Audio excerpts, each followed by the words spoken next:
अस्सलामुअलैकुम MR Babar official के सुनने वालों की नज़र आज एक बहुत ही मुनफरिद गज़ल पेश कर रहा हूँ साकिब मेहर की लिखी हुई कि MA उर्दू करती है वो MA उर्दू करती है वो मिर्ज़ा गालिब पढ़ती है वो मीर के चंद अशार सुनाकर ठंडी आहें भरती है वो। मैं सादा सा शायर हूं और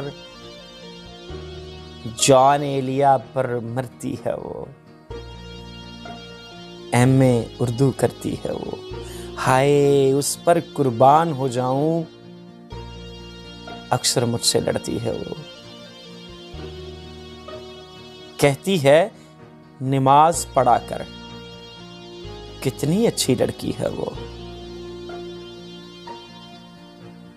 देखकर उसको खो जाता हूं मुर्शद मुर्शद करती है वो। मुर्शद ज़ादी एक शहजादी इश्क सिखाया करती है वो। बारिश ना हो गांव में तो पायल पहन कर चलती है वो। मेरे फूलों जैसे दिल पर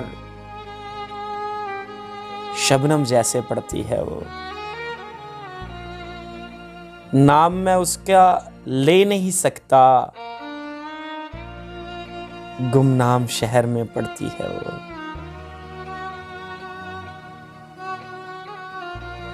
वो मुर्शद का नाज है यारो नाज उठाया करती है वो।